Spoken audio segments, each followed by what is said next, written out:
So Season 9 is just right around the corner, and I wanted to talk to you guys about how to reach Diamond in this new season. Now, I know for a lot of players, you've been stuck at Platinum, you've been stuck at Gold, you've been stuck at Silver, kind of wondering what you can do to reach Diamond. And hopefully today I can kind of help you guys get some nice tips to reaching that rank in this new season, as I know a lot of people do want to reach it.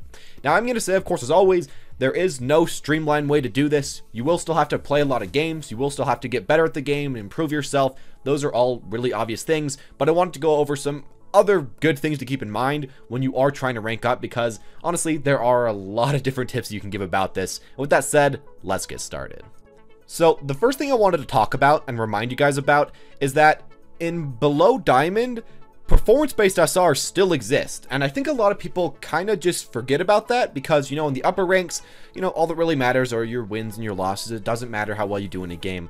But below Diamond, you know, bronze, silver, gold, platinum, whatever, your performance does matter, and your performance can raise you really quickly, and that's something that you kind of have to keep in mind. If your average stats are far above everybody else's, let's say you have much more damage per second or limbs per minute as Pharah compared to everyone else, you probably will get a few more SR when you finish that game and when you win, or lose a few less SR. I think especially with Mercy, she's still kind of in a weird state where you can get to Diamond pretty easy with her because her healing per second is just so high and so easy to get high. So that's something I think you guys should keep in mind. Performance-based SR does exist, and with that in mind, I want to talk about some of the things that you kind of want to maybe do to boost your performance-based SR. The first thing is taking a bit more risks, trying to get more kills, and trying to just get out damage that will boost your stats. Now, I wish that this wasn't really kind of how it worked, because in the higher ranks, a lot of the times you only want to go for the damage that is the most important to get. You don't really want to feed ult charge, you don't really want to do anything like that. But honestly, taking a few more risks, trying to get better stats, and trying to win those games works with performance-based SR.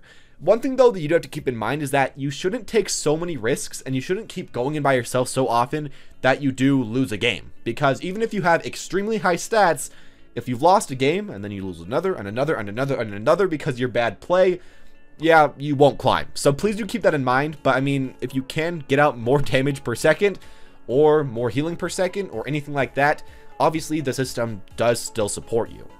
Another thing I want to talk about with this system is, of course, maining a hero or one-tricking or any of those things. And I'm going to say that pre-Diamond, this strategy is much more effective. Once you get into Diamond and Masters and Grandmasters and all those ranks, I think that one-tricking a hero can be great because you do get better at the hero, you do get a lot more knowledge at the hero, but, I mean, you have to sacrifice team comps, and at those ranks, sometimes team comps are what could win or lose you a game. However, in lower ranks, oftentimes, one-tricking a hero is more effective because you will just get more overall damage per second than the average person playing your hero. You're going to get overall better stats. Overall, you're going to do better in your games. And that's going to help you climb a lot faster. And especially with the performance-based SR system, which very much supports one-tricking and supports maining a hero, yeah, it makes sense kind of to do that in this rank. Now, I am, as always, going to recommend that you do have just a main and then a secondary support so that you can fill really bad team comps. Because again, getting a win matters more than getting good stats on a loss, but still, picking a main in this new season probably is a good idea. And as far as picking mains, if you had a main last season that you were doing pretty well with, let's say you had above a 55% win rate, you should probably just keep playing them, keep trying to get good at them, and keep trying to climb as them. However, if you have a main that you played last season, you had like a 50 or 40% win rate as, you had like 10 to 30 hours on them, and nothing was really working, you might want to try out a different main or somebody else that maybe fits more into the meta, or maybe even a character that doesn't fit into the meta, because there are a lot of benefits for all of those things. Of course, playing a meta hero that maybe you haven't played before could make you do pretty well because, yeah, you're playing a good hero and maybe just fit your playstyle more than the person that you tried before. That could be nice. As well, though, if you play someone that isn't meta, you are again benefited by the performance-based SR system. If you have very good average stats as Mei, let's say, yeah, there aren't very many Meis to compare you to, so you're probably going to be flopping up the system really quickly. So please do keep that in mind. But something, again, I have to mention is that you shouldn't be playing heroes that you know you aren't good at. You shouldn't be playing heroes that you know you have zero experience at in ranked. And remember, again, if you are throwing games, you are going to go down in elo. And if you're playing heroes that are just completely non-meta and you're just honestly not doing great with them at all, like let's say, again, you're playing Mei or Hanzo and you're just throwing every game, or you're just not really doing all that amazingly, and you have a far below 50% win rate, again, you probably shouldn't be playing them. But I mean, if you can play these heroes, again, the system does kind of benefit it. So it's kind of a double standard, I guess, but I mean, there you go with that. It's a nice thing to kind of keep in mind when you're picking a main. Now, I guess the final thing I'm going to talk about when picking a main hero is to also not pick a hero like Widowmaker, like Doomfist, any person that has a very high entry level, or I guess a very high skill floor. You shouldn't pick somebody that needs like 20 or 30 hours as to become even half okay with them when you're playing in these ranks. A lot of the time, you just simply don't have the mechanical skill yet, and it's kind of hard to nurture that skill at a rank where people aren't very great themselves either. It's kind of hard to get used to a game at a higher level with a very hard character at a lower level. And I'd honestly say, again, while you can play these heroes, and if you really love them, you know, keep playing who you want to play. However, if you're just looking for a random main and you're like, hey, Widowmaker's doing pretty good in top 500, maybe I should pick her up, I probably wouldn't do that. I'd probably play someone like Soldier, Tracer, McCree, somebody a little bit easier, or that can at least do more with a little bit less skill. Kind of keep that in mind when you're picking your main, because, yeah, you do want to play who you think you like the most, but again, you don't want to play somebody just because you think they're doing good in a certain elo. That's not a really great idea for trying to pick a main in this new season. Now, to something completely different other than picking a character in the new season, I want to talk about mistakes. And one thing you want to make sure to do every single game that you play is think about your mistakes that you're making in your games, and please make sure to write those down. I think this is the #1 thing that I've done to get better at my gameplay. Maybe I don't need to watch it over, maybe I don't need to do anything like that, but oftentimes when you're thinking about your mistakes, you kind of have some main big ones that you know that you keep doing over and over again, or that at least you did in that last game that you probably shouldn't do again.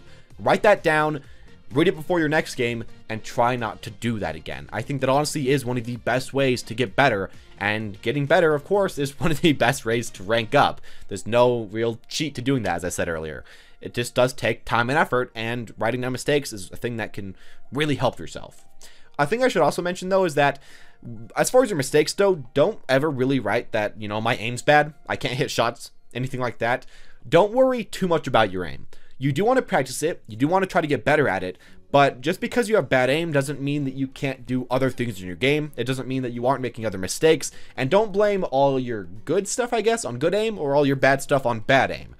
Just don't worry about it way too much, because it will come with time and it will come with practice, and you can't really think about getting better aim. It really, again, is one of those things that comes with a lot of practice. And now let's switch gears a little bit and talk just to the support, and I guess to the tank players. If you're deciding to play this role, or I guess either of these roles this season, make sure to duo queue with a competent DPS. And I guess even for DPS, make sure to duo queue as well, because it is very nice when you're trying to rank up. When you're a support or when you're a tank, oftentimes you can do quite well. You can almost carry a game by yourself, but sometimes you just need some consistency added onto your team. Sometimes you just need to know that somebody can get kills when they need to, and you don't have to add some super amazing godlike Genji that's going to carry you every game. You don't have to add like a 90% accuracy McCree. If you just add the average Soldier 76 that you thought, hey, he did pretty well last game, maybe I'll try to play with him again, that's in a lot of cases good enough. As well, when you add somebody like this, you essentially know that they're not going to be trolling the next game or be AFKing the next game, because people don't really do that when they join someone else's group. So that's another benefit. You know that your DPS isn't going to be doing anything like that. Overall, I'd say try to just get someone that's competent to play with, and especially if you can get maybe a friend, I think that's the best way to go. But even randoms, just adding everybody that you see that you think's even okay, that's a half-decent idea by itself. And I'd honestly recommend that if you're a support or a tank main, because you can help them, and I guess they can help you. You can really support each other, I guess, as a support role kind of goes. And the final thing I want to say about trying to rank up is that you shouldn't worry too much about team comp. I think a lot of people get stuck up on team comps and think that they cannot win games because they have bad team comps, and that they keep losing their elo because, you know, they're just not getting the right characters, they're just not getting the right mains, the right players. But realize that team comps really don't matter that much in this elo. I mean, you can play quad DPS with 2 supports and win. You can probably play quad tank with 2 supports and win. I guess you kind of need 1 or 2 supports every game, so if you can't get that lucky, I guess that's a problem. But, I mean, otherwise, you're kind of okay in this elo. If you're getting more kills, or if you're getting more elims per second than the other people, you're probably going to be winning that match. And a lot of the times, the space that a tank would bring isn't nearly as valuable to DPS players in lower ranks, because they aren't often using that space, and they're often trying to do stuff by themselves anyways. So I guess kind of keep that in mind. If you're trying to main a DPS this season, it's okay to pick them up, try to play them, even in a pretty bad team comp. Now, of course, if you're losing really bad, let's say you're on Hanamura, it's been 3 out of 4 minutes in the first push and you can't get through there, of course, switch up to a Reinhardt, switch up to a Orisa, or something else. But otherwise, realize that it is okay to just try to play the characters you want to get good at, and then at the last second, switch to the characters that maybe your team does need if it's just not working out. But anyways, there you guys go. That's all I'm going to say about how to climb and how to get up in the ranks in Overwatch Season 9 competitive in Diamond. Of course, the number one most important thing is probably just to put in a lot of time, and even more effort. And again, look at your mistakes and try to improve on those, because yeah, just getting better is how you're going to rank up. But of course, there are quite a few other things that do factor into the actual SR system that I wanted to talk to you guys about today. And I guess some other stuff that I did mention. But anyways, as always, guys, thank you all for watching. Hope you enjoyed. If you did, make sure to leave a like, press the subscribe button for more videos like this in the next season, or I guess in the next week as well. Anyways, as always, guys, though, thank you all for watching. Hope you enjoyed. And as always, have a wonderful day.